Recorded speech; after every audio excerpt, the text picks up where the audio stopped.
Okay, 728 next to the bottom paragraph. Chovos HaLevavos 728. Hashmona Osir. This is the self-accounting. Cheshon Odom Nafshe Beis Kavuso Beis Gadlo. Person has a sense of pride, feels prideful, haughtiness. Beis Gadlo V'rochak Misholeo Bolam Hazeh. Says he's excessively ambitious in this world. At that moment, to deflate his ego at that moment, you think, what exactly is my value on the terrestrial level or on in the celestial level? What am I?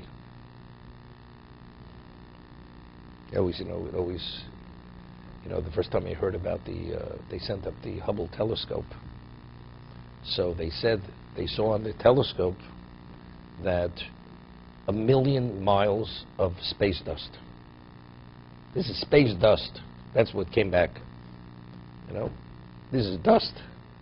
We can't even relate to what that is. So what are we? You feel prideful, haughty. Everything revolves around you. In nothing.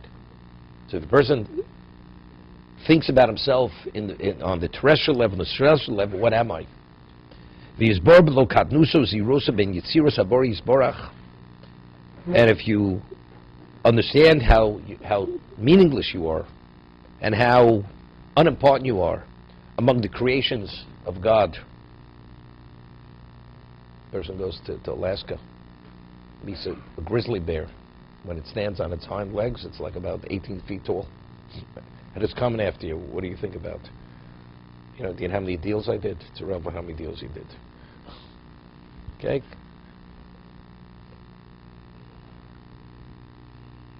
You go to North Carolina and you're on a sailboat. All of a sudden, a wave comes. It's not simple. It's not worrying. You don't think about the new office you just moved into and this new sophisticated equipment that you're the only guy who has it. It's meaningless.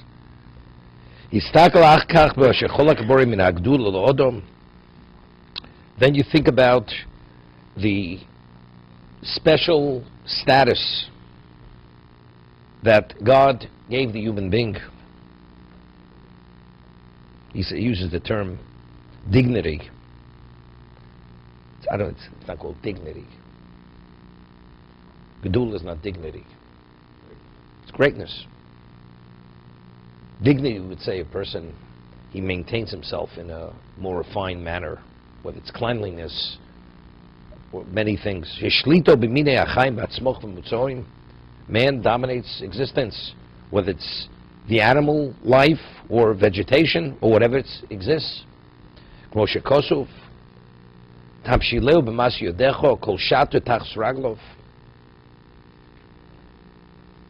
He made a master over his handiwork.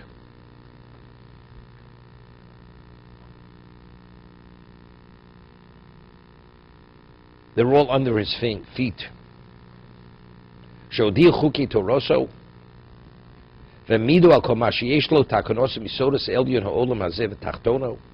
He informed him with the statutes of the Torah,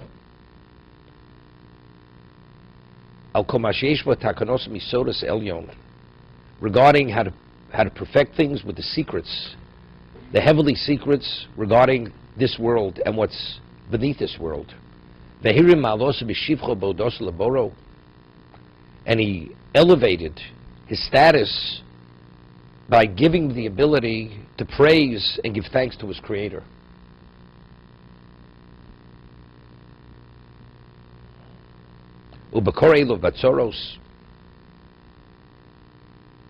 And he allows him to call out to him when he is in pain or in trouble.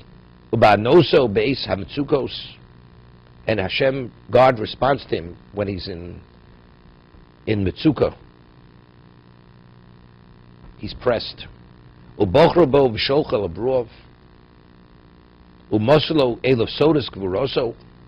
He chose him and he sent it to his creation. We're talking about the Jew here. Umosru Eilav Sodas Gvuroso. And he transmitted to him the secrets of his power. Varosa Mofsim Al Yodo. And he revealed the miracles. No, we're talking about Jews, not only Moshe. A human being. There could be many. We're not talking about names. It could be Nevi'im, prophets. Imma sheyerach sipuro ben atovus and the stories of Aniros.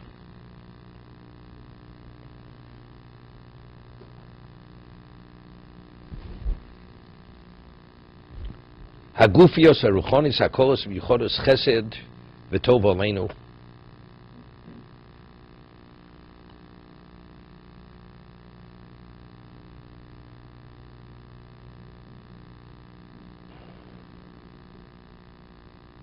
You know, it's interesting.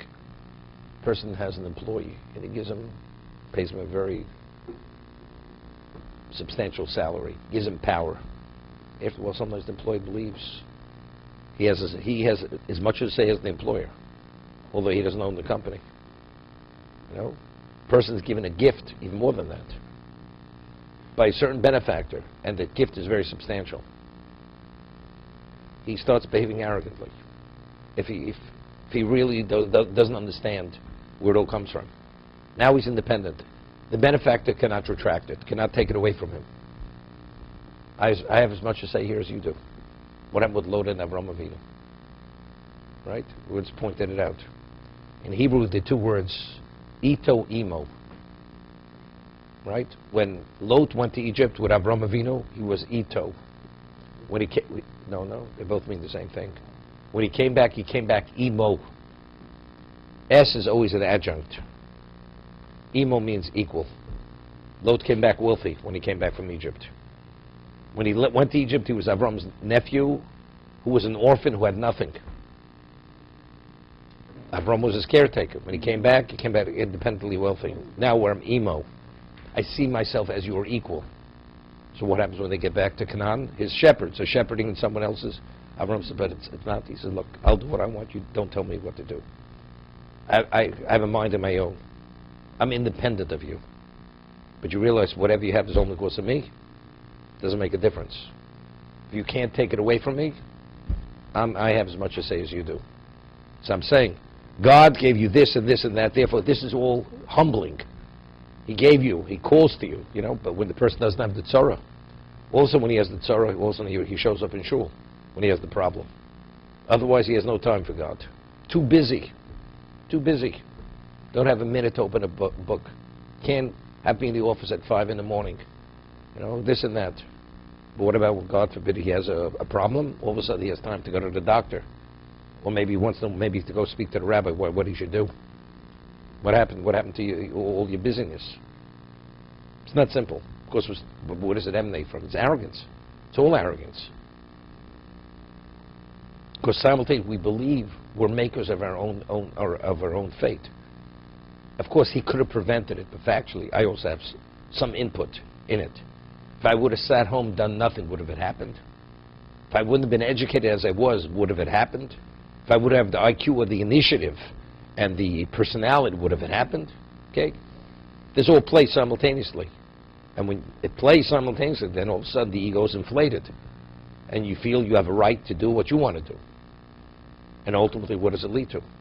You start believing that maybe he has less to say about it. To be continued.